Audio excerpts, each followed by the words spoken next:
Hello everyone, good morning to all of you. बच्चे, आज हमारा नेक्स्ट जो टॉपिक है फ्लूइड मोज़ाइक मॉडल। हमने सेल मेम्ब्रेन स्टार्ट की थी, मैंने कल आपको डिफरेंट मॉडल्स करवाए थे। आज का जो है fluid mosaic model most important है और यही जो है वाइडली एक्सेप्टेड मॉडल है सेल मेम्ब्रेन का या प्लाज्मा मेम्ब्रेन का। ठीक है। अच्छा, एक बच्चे ने क्वेश्चन पूछा था कि मैम हम सेल मेम्ब्रेन को प्लाज्मा मेम्ब्रेन क्यों बोलते हैं। सेल मेम्ब्रेन तो समझ आता है कि सेल को जो कवर करके रखती है उसको हम सेल मेम्ब्रेन बोलेंगे, इसका नाम प्लाज्मा मेम्ब्रेन क्यों पड़ा। देखो, जो हमारा सेल होता है, सेल के अंदर जो कंटेंट होता है उसको हम बोलते हैं साइटोप्लाज्म, और साइटोप्लाज्म का ही दूसरा नाम है प्लाज्मा। ठीक है। तो प्लाज्मा को जो सराउंड करके रखती है मेम्ब्रेन उसको बोलते हैं प्लाज्मा मेम्ब्रेन। ठीक है। तो प्लाज्मा मेम्ब्रेन नाम क्यों पड़ा, जो प्लाज्मा को सराउंड करके रखेगी उसका नाम क्या है, प्लाज्मा मेम्ब्रेन। ठीक है। ये एक रीज़न है इसका प्लाज्मा मेम्ब्रेन नाम पड़ने का।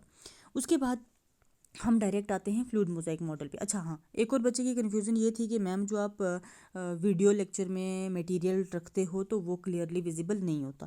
देखो, आपको पूरी सेपरेट पीडीएफ सेंड की जाती है। ठीक है। अलग से पीडीएफ में सेंड करती हूँ, तो आपको यहाँ से देख के लिखने की ज़रूरत तो है नहीं। सिंपल सी बात है। पहली बात है कि आपको जो मटेरियल वीडियो में होता है वहाँ से देख के बिल्कुल लिखने की ज़रूरत नहीं है। जस्ट आप समझो क्या चीज़ है। ठीक है। उसी को फिर पीडीएफ को देख के तो आप लिखना शुरू करो। ठीक है। पीडीएफ में पूरा क्लियर होता है।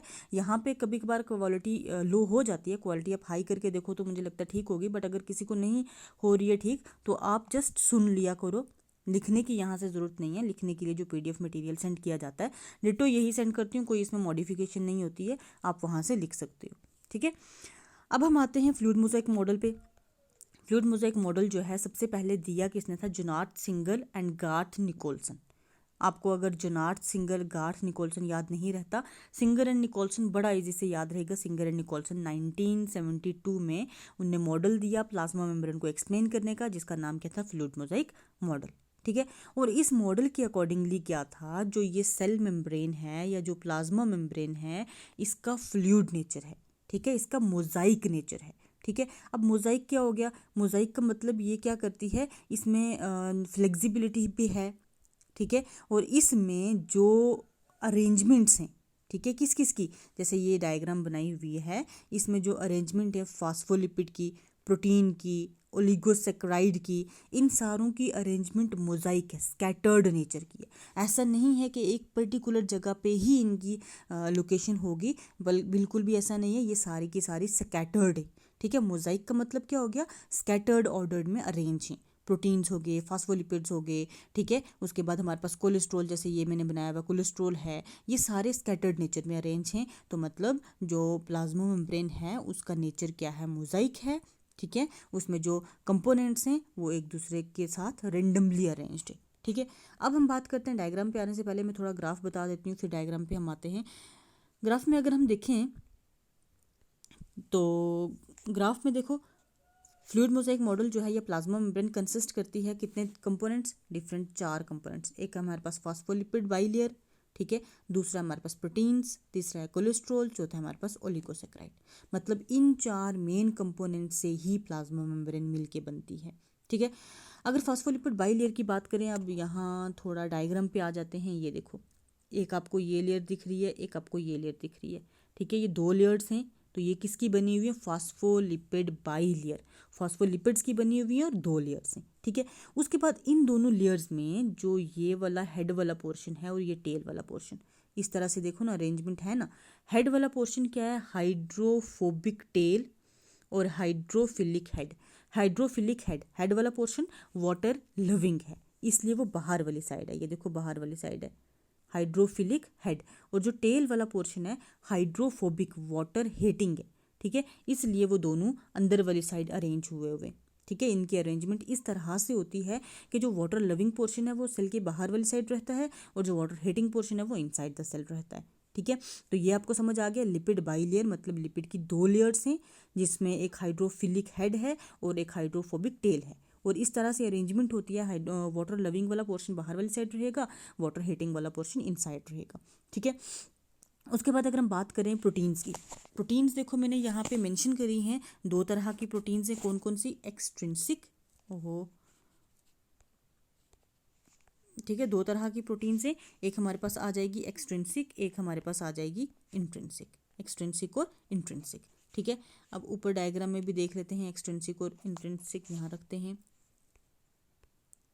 ठीक है। एक्सट्रिंसिक और इंट्रिंसिक आ गया। एक्सट्रिंसिक का दूसरा नाम पेरिफेरल है, इंट्रिंसिक का दूसरा नाम इंटीग्रल है। अब यहाँ पे डायग्राम पे आते हैं। एक्सट्रिंसिक प्रोटीन्स वो होती हैं, पेरिफेरल का तो आपको पता है ना, पेरिफेरल जो मतलब साइड पे लोकेटेड होती हैं।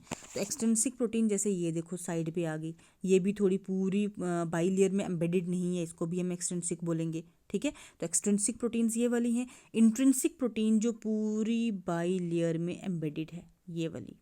ठीक है, इंट्रिंसिक प्रोटीन, ठीक है, जो पूरी की पूरी बाई लेयर में एम्बेडेड हुई हुई है। ठीक है, तो दो तरह की प्रोटीन्स हैं, एक्सट्रिंसिक और इंट्रिंसिक। अभी थोड़ी सारी आगे मैं आपको इनकी फर्दर एक्सप्लेनेशन बताऊंगी। अभी जस्ट आप डायग्राम से और नाम से समझते जाओ कौन सी चीज़ कहाँ पे है। ठीक है, तो फास्फोलिपिड बाई लेयर पता चल चुकी है। प्रोटीन्स में आपको एक्सट्रिंसिक और इंट्रिंसिक प्रोटीन्स पता चल चुकी हैं। बचा है हमारे पास कोलेस्ट्रॉल, ये वाला कोलेस्ट्रॉल पोर्शन है। कोलेस्ट्रॉल पूरी की पूरी प्लाज्मा मेम्ब्रेन में बहुत ज़्यादा नहीं होता, बट कोलेस्ट्रॉल थोड़ा सा होता है। ठीक है, और कोलेस्ट्रॉल आपको पता है, कोलेस्ट्रॉल आपको बोलते हैं कि कोलेस्ट्रॉल का लेवल बढ़ गया मतलब फैट्स के लेवल इंक्रीज हो जाता है। तो कोलेस्ट्रॉल क्या किस चीज़ का बना हुआ है? फैट मॉलिक्यूल का बना हुआ है। और इस फैट मॉलिक्यूल का मैं आपको बता देती हूँ फंक्शन यहाँ पे क्या होता है। प्लाज्मा मेम्ब्रेन को अगर बहुत ज़्यादा गर्मियाँ हैं तो इसको ये क्या करता है, डिजोल्व होने से बचाता है। प्लाज्मा मेम्ब्रेन को डिजोल्व नहीं होने देता। बहुत ज़्यादा सर्दियाँ हैं, एक्सट्रीम लेवल पे कोल्ड में कोई एनिमल है जैसे पोलर बेयर वगैरह है, तो उसकी प्लाज्मा मेम्ब्रेन को फ्रीजिंग से बचाएगा। ठीक है, तो कोलेस्ट्रॉल क्या करता है, एक मेंटेन करके रखता है प्लाज्मा मेम्ब्रेन को, ना ही पूरा डिजोल्व होने देता है ना ही फ्रीज होने देता है। ठीक है, और लास्ट में हमारे पास क्या है, ओलिगोसेक्राइड। ओलिगोसेक्राइड हमारे पास कार्बोहाइड्रेट मॉलिक्यूल हैं जो या तो किसके साथ अटैच है, मैं बता देती हूँ अलग से। ओलिगोसेक्राइड कार्बोहाइड्रेट मॉलिक्यूल्स हैं जो डायरेक्टली या तो अटैच हैं किसके साथ, लिपिड मॉलिक्यूल के साथ, जैसे ये देखो लिपिड मॉलिक्यूल के साथ, या अटैच है प्रोटीन मॉलिक्यूल के साथ। अगर वो लिपिड मॉलिक्यूल के साथ अटैच है तो उनको हम ग्लाइकोलिपिड बोलेंगे, अगर वो प्रोटीन मॉलिक्यूल के साथ अटैच है तो उनको हम ग्लाइकोप्रोटीन बोलेंगे। ठीक है, समझ आ गया। प्लाज्मा मेम्ब्रेन 4 कंपोनेंट से बनी है, phospholipid bilayer, proteins, cholesterol and oligosaccharide. Oligosaccharide अगर हमारे पास प्रोटीन के साथ अटैच है ग्लाइकोप्रोटीन, अगर हमारे पास लिपिड के साथ अटैच है तो ग्लाइकोलिपिड। ठीक है, अब हम बात करते हैं फर्दर एक्सप्लेनेशन की। फास्फोलिपिड बाइलेयर का तो मैंने आपको बता दिया, इसका एम्फीपैथिक नेचर है। एम्फीपैथिक नेचर का मतलब क्या होता है कि ये हमारे पास water loving as well as water heating nature show करेगी, एम्फीपैथिक नेचर है। ठीक है, और वाटर लविंग और वाटर हीटिंग मैंने आपको बता दिया। हाइड्रोफिलिक मतलब वाटर लविंग हेड है, वाटर हीटिंग टेल है। अरेंजमेंट में मैंने आपको बता दिया, इसका खैर डिटेल में हो चुका है। ठीक है, उसके बाद प्रोटीन्स मैंने आपको बताई, पेरिफेरल प्रोटीन, इंटीग्रल प्रोटीन, जिनको हम एक्सट्रिंसिक और इंट्रिंसिक प्रोटीन बोलते हैं। ठीक है, पेरिफेरल प्रोटीन जो head of the lipid phospholipid bilayer पे लोकेटेड है, एक्सटर्नल सरफेस पे लोकेटेड होती हैं, और इनका मेन फंक्शन क्या होता है, स्ट्रेंथ प्रोवाइड करना। मेन फंक्शन क्या है, स्ट्रेंथ प्रोवाइड करना, और पूरी प्लाज्मा मेम्ब्रेन में अप्रॉक्सीमेटली 20% होती हैं। ठीक है, उसके बाद अगर हम इंटीग्रल प्रोटीन की बात करें या फिर हम कौन सी प्रोटीन की बात करें, इंट्रिंसिक प्रोटीन की बात करें, मैंने जो आपको अभी डायग्राम में बताई थी जो कम्प्लीटली एम्बेडेड है, यहाँ देख लो ये वाली इंट्रिंसिक प्रोटीन है जो पूरी की पूरी फास्फोलिपिड बाइलेयर में एम्बेडेड है, उनको हम क्या बोलते हैं, इंट्रिंसिक और इंटीग्रल प्रोटीन। ठीक है, उसके बाद अगर इनकी बात करें कि इनका काम क्या होता है। ठीक है, ये जो इंट्रिंसिक प्रोटीन है फास्फोलिपिड बाइलेयर में, इनका मेन फंक्शन क्या है, जैसे दूसरी ने तो स्ट्रेंथ प्रोवाइड की, इसका काम क्या होता है, ये जो वाटर सॉल्युबल कंपोनेंट्स को यहाँ से पास करवाती है, एक चैनल प्रोटीन का काम करती है। ठीक है, चैनल बना के रखती है ताकि वाटर सॉल्युबल, फैट सॉल्युबल तो प्लाज्मा मेम्ब्रेन इस तरह बाइलेयर से चले जाएंगे, फैट सॉल्युबल कंपोनेंट्स जो वाटर सॉल्युबल कंपोनेंट्स हैं उनको यहाँ से पास करवाने में रोल प्ले करती है, एक्ट करती है एज अ चैनल प्रोटीन। ठीक है, क्या करती है, चैनल प्रोटीन एक्ट करती है, और 50 to 70% कंट्रीब्यूट करती है टोटल प्लाज्मा मेम्ब्रेन में।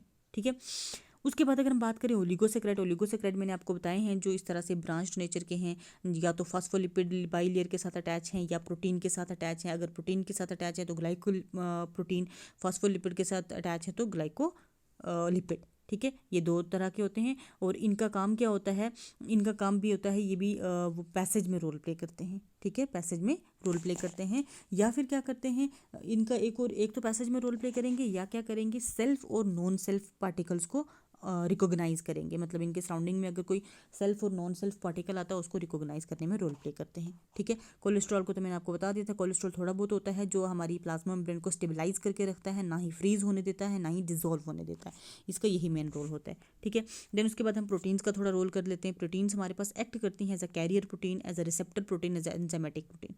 3 तरह की प्रोटीन के मेन रोल हैं। ठीक है, कैरियर प्रोटीन का मतलब क्या हो गया, जो प्लाज्मा मेम्ब्रेन में से कैरी करके लेके जाएगी वाटर सॉल्युबल कंपोनेंट को, वो क्या करेगी, एक जगह से दूसरी जगह पे लेके जाएगी, या outside of the cell to inside of the cell, inside of the cell to outside of the cell, passage का रोल प्ले करेगी कैरियर प्रोटीन। ठीक है, जिसमें हमारे पास अभी हमने जो किया टनल प्रोटीन।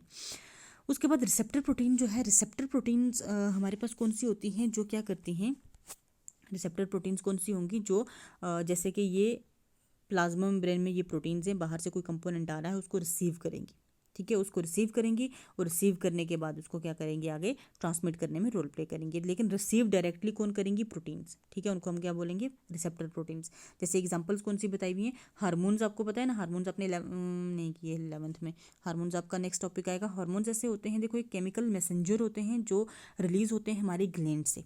रिलीज अलग जगह पे होते हैं, एक्शन उनका अलग जगह पे होता है। जैसे कि आपको मैं एक डायरेक्ट सा बता दूं, ग्रोथ हार्मोन आपको पता ही है, ग्रोथ हार्मोन जो हमारी बॉडी की ग्रोथ करवाता है, रिलीज कहाँ से होगा, पिट्यूटरी ग्लैंड। पिट्यूटरी ग्लैंड कहाँ पे, हमारे जस्ट ब्रेन के साथ ही पिट्यूटरी ग्लैंड प्रेजेंट है, वहाँ से रिलीज होगा, लेकिन पूरी बॉडी की ग्रोथ करवाता है, ठीक है। तो ऐसे केमिकल्स को हम क्या बोलते हैं, हार्मोन्स बोलते हैं, जो रिलीज पर्टिकुलर ग्लैंड से होते हैं और उनका मोड ऑफ एक्शन पूरी बॉडी पे भी हो सकता है या किसी पर्टिकुलर ऑर्गन पे होता है, ठीक है। तो उन हार्मोन्स को रिसीव कौन करती है, रिसेप्टर प्रोटीन्स। और उसके बाद हमारे पास एंजाइमेटिक प्रोटीन्स। एंजाइमेटिक प्रोटीन्स जो क्या करती हैं, हमारी बॉडी में मेटाबॉलिक एक्टिविटीज़ को इंक्रीज करती हैं और एक्ट करती हैं एज एंजाइम्स, उनको हम क्या बोलेंगे, एंजाइमेटिक प्रोटीन्स, ठीक है। लास्ट में हमारे पास आ चुका है function of plasma membrane. Plasma membrane की फंक्शन क्या है, फ्लूइडिटी को मेंटेन करके रखती है, एक पर्टिकुलर शेप सेल की कौन मेंटेन करके रखता है, प्लाज्मा मेम्ब्रेन, ठीक है। उसके बाद सेमी परमिएबल नेचर की है, कल मैंने जैसे बताया था, सेमी परमिएबल का मतलब क्या हो गया, सिलेक्टेड मटेरियल को पास ऑन होने देती है, सारी चीज़ों को पास ऑन नहीं होने देती, कुछ पर्टिकुलर चीज़ों को पास ऑन होने देगी, बाकी चीज़ों को ये पास नहीं होने देगी, इसका नेचर कौन सा हो जाता है, सेमी परमिएबल, ठीक है। देन उसके बाद प्लाज्मा मेम्ब्रेन जो हमारे पास, ये डिफरेंट मॉडिफिकेशन, ये मैंने कल भी बताया था, प्रोकैरियोट्स के केस में मीजोजोम्स बना देती है ताकि एक्ट करें एज अ माइटोकॉन्ड्रिया या रेस्पिरेटरी साइट एक्ट करें, तो प्लाज्मा मेम्ब्रेन उसमें क्या करती है, मॉडिफिकेशन शो करती है। उसके बाद प्लाज्मा मेम्ब्रेन क्या करती है, फॉरेन पार्टिकल्स को एंटर नहीं होने देती, कोई भी ऐसे फॉरेन पार्टिकल, जैसे भी मैंने आपको बताया ना, ओलिगोसेक्राइड्स क्या करते हैं, सेल्फ और नॉन सेल्फ पार्टिकल को रिकॉग्नाइज करते हैं और सेल्फ को जो है पास होने देंगे, नॉन सेल्फ को पास नहीं होने देंगे। मतलब इन शॉर्ट प्लाज्मा मेम्ब्रेन क्या करती है, हमारी पूरी सेल की प्रोटेक्शन करती है, फॉरेन पार्टिकल्स को एंटर नहीं होने देती, ठीक है। तो अगर आपको ये लिखने का यहाँ पे क्लियर नहीं दिख रहा तो कोई टेंशन नहीं, कोई आपको इसमें बिल्कुल भी परेशान होने की जरूरत नहीं, आपको PDF पूरी अलग से सेंड की जाएगी, ठीक है। तो आज हम यहीं तक रखते हैं, थैंक यू सो मच।